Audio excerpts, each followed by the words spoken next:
The note was still on the kitchen counter when I got there. My mother's handwriting, neat and slanted the way it always was, on a piece of paper torn from the notepad she kept by the phone. Grandma had a rough night. She's in the spare room. Her medications are in the cabinet above the microwave. We'll be back Sunday. Love, Mom. That was it. I stood there with my overnight bag still on my shoulder and my car keys in my hand, and I read it 3 times. Not because I didn't understand it, I understood it perfectly. I read it 3 times because I kept waiting for the part where she explained herself. It was the Wednesday before Thanksgiving. I had driven 4 hours from Portland to get here. My mother had called me 2 weeks ago and said, "We're doing the big family dinner at the house this year, just like we used to. It'll be so good to have everyone together." I had rearranged my work schedule. I had told my boyfriend that I couldn't do Thanksgiving with his family this year because mine needed me. I had driven 4 hours. The house was empty except for my grandmother. I found her in the spare room off the hallway, the one that used to be my uncle's when he was growing up. She was sitting in the armchair by the window with a blanket across her lap even though the heat was on. She was 81 years old and she looked smaller than I remembered, the way people do when you haven't seen them in a while, and time has been quietly working on them without your knowledge. She looked up when I pushed the door open and her face did something complicated, surprised, and then pleased, and then something I couldn't quite name. Something almost like embarrassment. "Nora," she said, "you came." "Of course I came," I said. "Where is everyone?" She looked at the window. "Your mother and your uncle took the family to Scottsdale. There's a resort there. Your cousin just got engaged. They wanted to celebrate." I set my bag down on the floor. "When did they leave?" "Yesterday morning." She said it quietly. Not like she was trying to hide it. More like she'd already made peace with it and didn't want me to spend energy being angry on her behalf. That was the thing about my grandmother. She'd spent 81 years making peace with things that didn't deserve to be made peace with. I sat down on the edge of the bed across from her. "Did they ask if you wanted to go?" She smiled, and it was the kind of smile that answered the question without saying a word. My grandmother's name is June. She was born in 1943 in rural Ohio, and she has never once in her life asked anyone for anything she didn't absolutely need. She raised 2 children, mostly by herself after my grandfather got sick in the 1970s. She worked as a bookkeeper for a lumber company for 26 years. When the company was sold in 1998, the new owners offered her a buyout, a lump sum in exchange for her institutional knowledge and her agreement to stay on for 6 months through the transition. She took it. She invested it carefully, the way she did everything. She never talked about money. I didn't know any of this yet. I'm telling you now because it matters later. At the time, I just knew her as my grandmother, the one who always had a tin of butter cookies in her pantry and who called me on my birthday every year at exactly 7 a.m. because that was when I was born. I went to the kitchen and I made her tea. I found a frozen casserole someone had left, probably a neighbor, and I heated it up for dinner. We ate together at the small table in the kitchen, and she told me about her neighbor's new dog, and I told her about a patient I'd seen that week, a 7-year-old boy who'd come in convinced he had broken his wrist and turned out to have a mild sprain, and who had cried with pure relief when I told him, "I'm a physician assistant. I work in a pediatric urgent care clinic in Portland. I've been doing it for 3 years, and I love it more than I can explain." The kids who were terrified and then aren't. The parents who come in wound tight with worry and leave exhaling. It doesn't pay what some people think it should, which is its own kind of tiresome conversation. But it pays well enough and it is genuinely good work, and I would not trade it. My mother has, on multiple occasions, suggested I should have gone to medical school. My uncle, her brother, has a son named Brody who is finishing his MBA, and my mother brings him up in a specific tone of voice that I've learned to recognize. I've learned to not respond to it. That first night, my grandmother and I watched 2 episodes of a British baking competition she liked, and she fell asleep in her chair before the second one ended. I got her blanket straightened and made sure her medication was where she could reach it and turned off the lights. I texted my boyfriend, who is named Luca and who was currently at his parents' house in Sacramento eating his mother's turkey meatballs and not asking me to justify my family's behavior. He just said, "That's a lot to walk into. You okay?" And I said yes, which was mostly true. I did not text my mother. I thought about it for a long time. lying in my old bedroom with the glow in the dark stars still on the ceiling from when I was 12. I had a lot of things I wanted to say. I chose, in the end, not to say any of them. Thanksgiving morning, my grandmother woke up early and insisted on making her cranberry sauce from scratch, the kind with orange zest that she'd been making since before my mother was born. I stood next to her at the kitchen counter and helped, meaning I handed her things when she asked and tried not to hover, which she noticed and gently called me out on.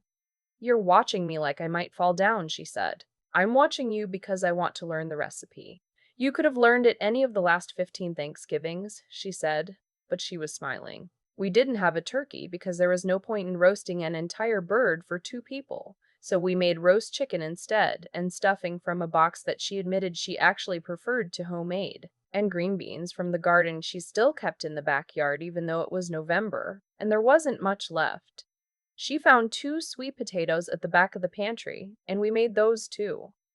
It was the best Thanksgiving I'd had in years. I'm not being sentimental. I mean it, practically. We sat at the table and we talked for 3 hours without anyone interrupting, without my mother steering every conversation back to my cousin's career or my uncle's new boat, without the specific exhaustion of being in a room full of people who love each other in a way that still somehow manages to feel like a competition. My grandmother asked me real questions about my work, about Luca, about what I wanted. Not in the way people ask those questions when they're filling time. In the way someone asks when they genuinely want to know the answer and have decided to sit still until they hear it. I asked her the same things, and she answered, which surprised me, because she had never been a person who talked about herself easily.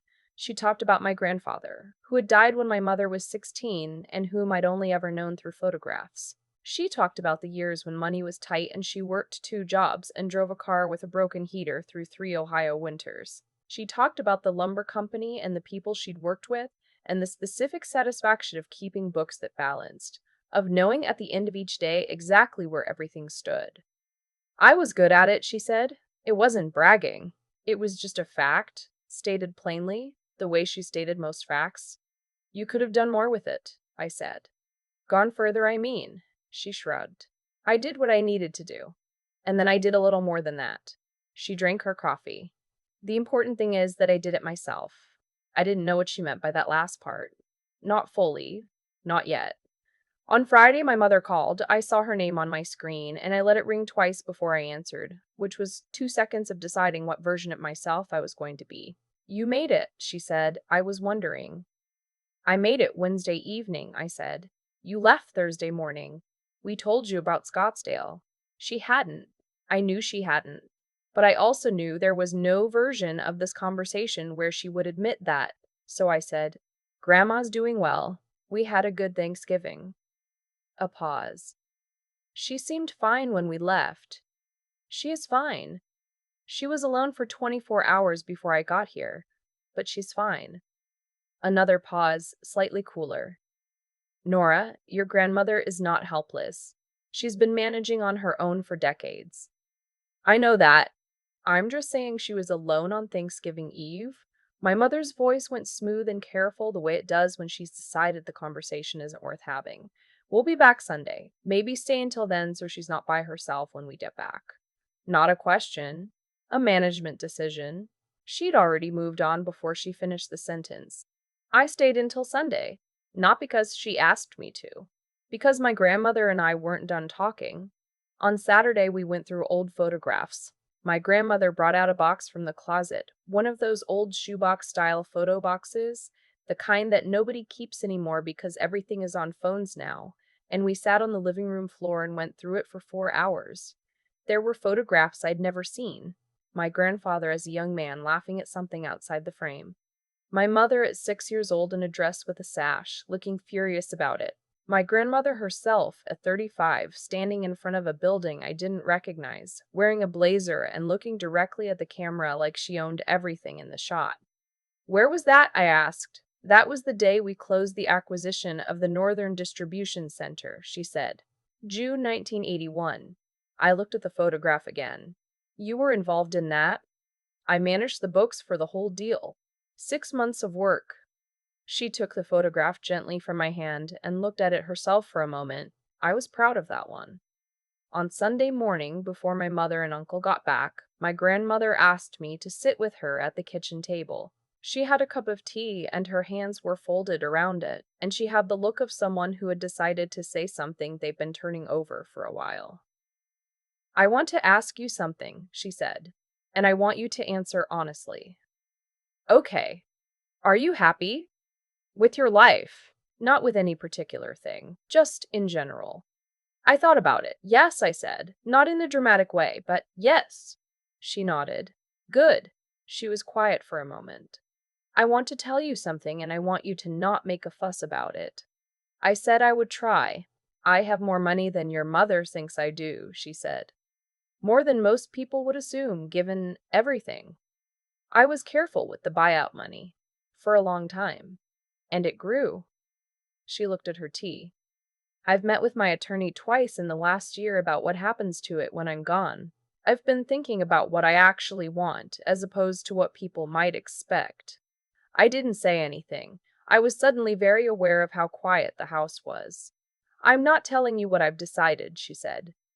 "That's not what this is. I want you to know that I see things clearly. I see how things are." She looked up at me. "You have always been kind to me without wanting anything from it. That matters to me." I didn't know what to say to that.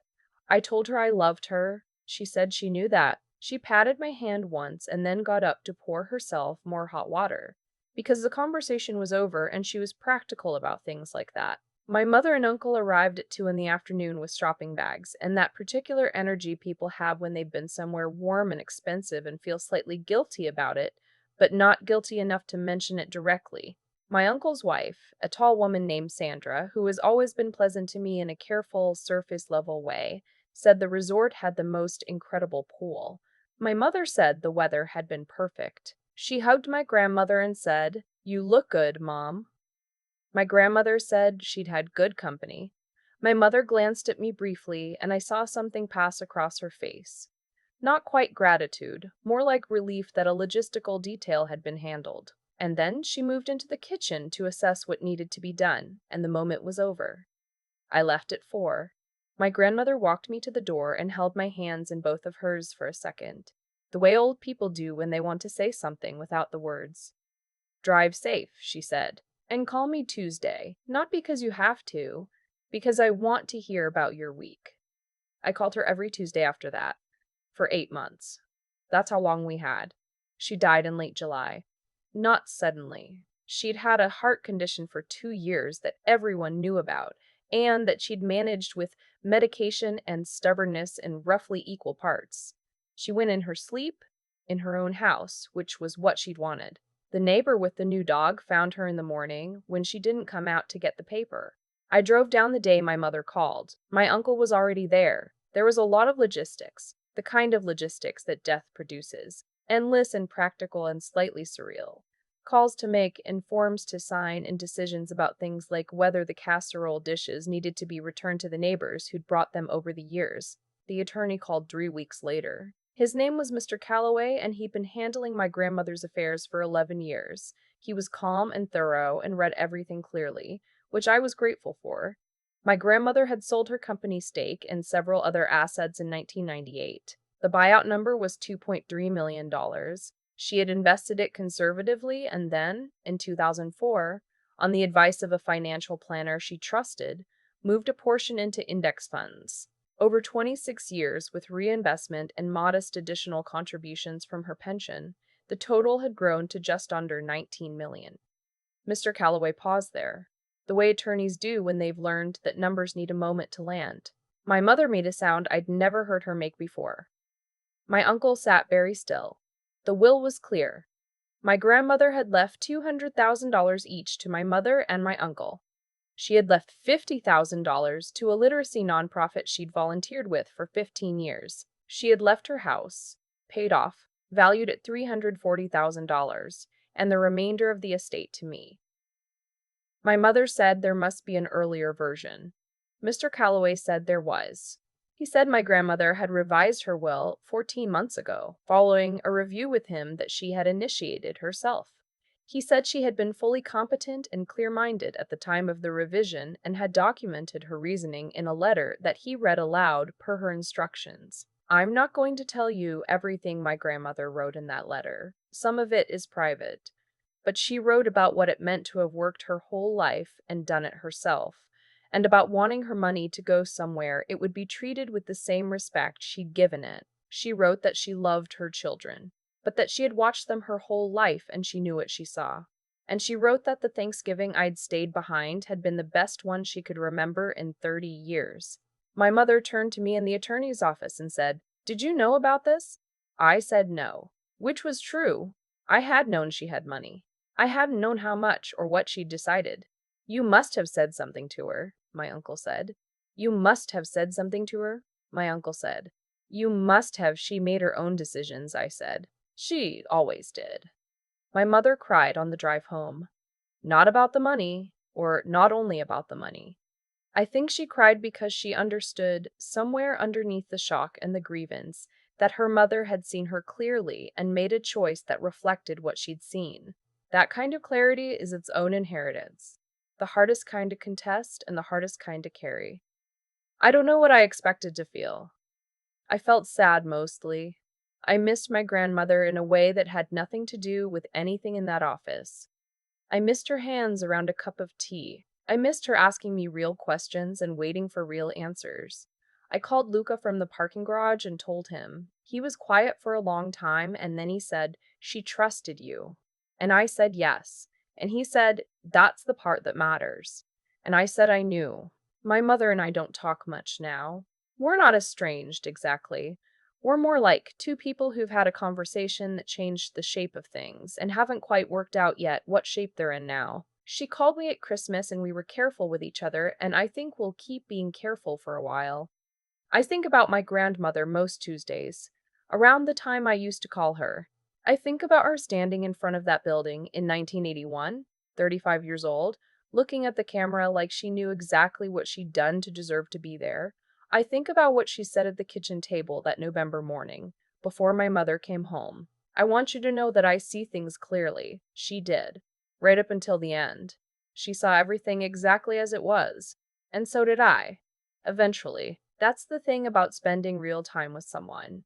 Actually being present, making the cranberry sauce, sitting on the floor with the photographs, asking the questions and waiting for the answers.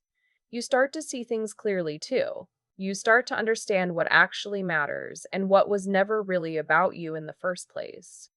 I still work at the pediatric clinic. I still love it. I still don't mention the number from that attorney's office to anyone who doesn't need to know. It sits in an account that a financial advisor helps me manage, earning interest and waiting to become something useful. I've made some donations. I've made some plans. I have my grandmother's cranberry sauce recipe written out in her handwriting on an index card, the one she dictated to me that Thanksgiving morning while I stood at the counter and tried not to hover.